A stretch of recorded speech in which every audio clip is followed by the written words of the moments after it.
This time, the biographies of the four chaplains will be read by the district vice commanders, Bob Sussin, Mike Connor, Cordell Credit, and Sam Ramseur, department historian and 17th district first vice commander. Chaplain George L. Fox, the oldest of the four, knew all about war. Lying about his age in 1917, he enlisted in the Army as a medical corps assistant. He won a Silver Star for rescuing a wounded soldier from a battlefield filled with poisonous gas. The Croix de Corps for outstanding bravery in the artillery brigade, and the Purple Heart for wounds. A resident of Vermont, he was a successful accountant and family man and heard God's calling to the ministry. George Fox went back to school and later was ordained into the ministry as a Methodist.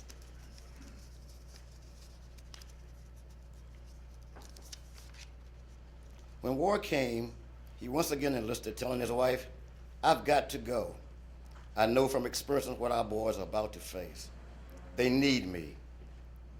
Fox began active duty on August the 8th, 1942, and served until on that fateful morning on February 3rd, 1943.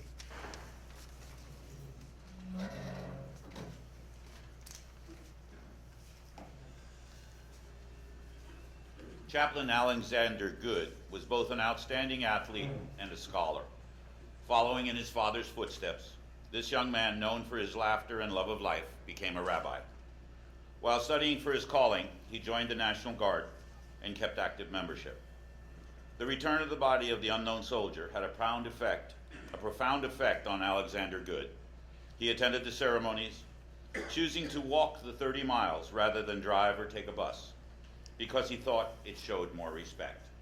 Rabbi Goode married his childhood sweetheart and was serving in a synagogue in York, Pennsylvania, when World War II broke out. He served on active duty from August 9th, 1942, until February 3rd, 1943.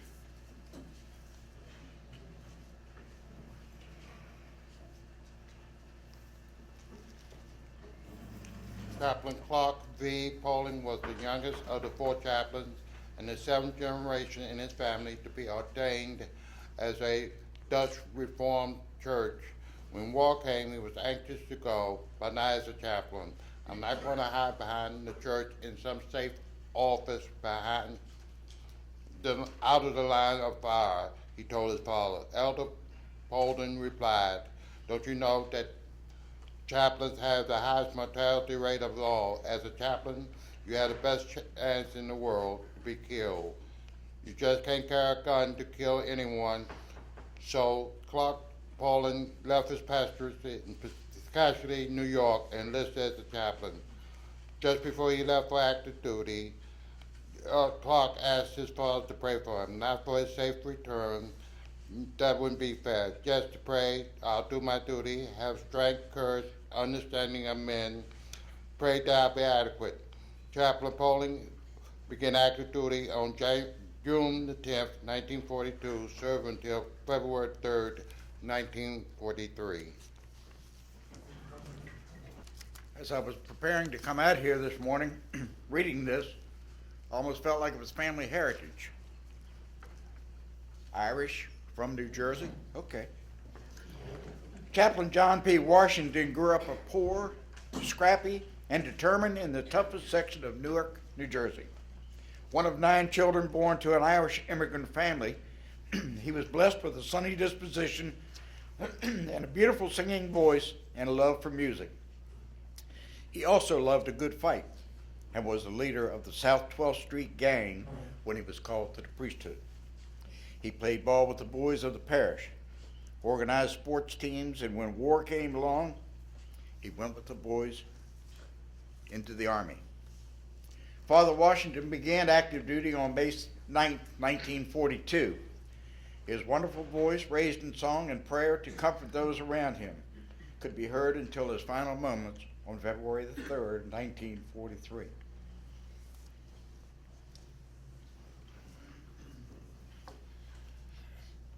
At this time, a candle will be lit for those courageous chaplains and the 672 brave young men who lost their lives on that fateful day.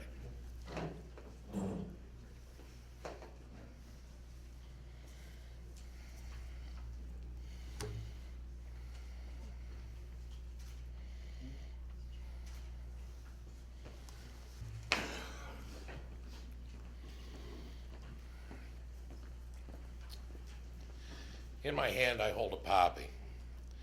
The poppy, which grew wild on the battlefields of Flanders, became in the minds of the doughboys of World War I a symbol of sacrifice which they had endured.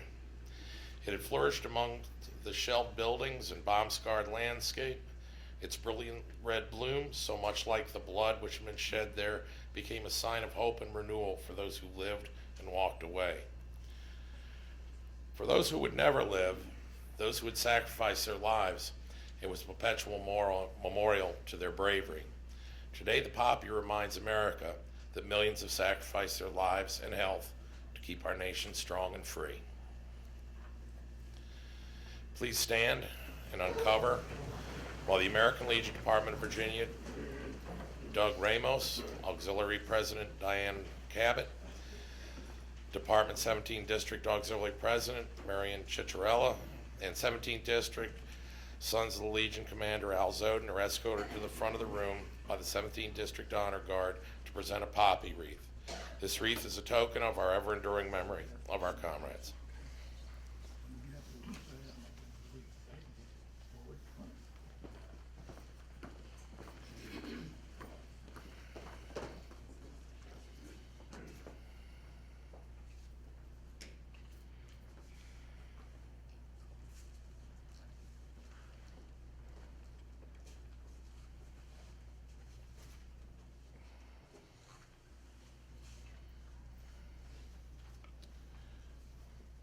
Recover.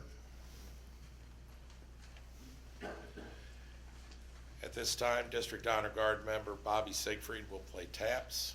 Hand salute.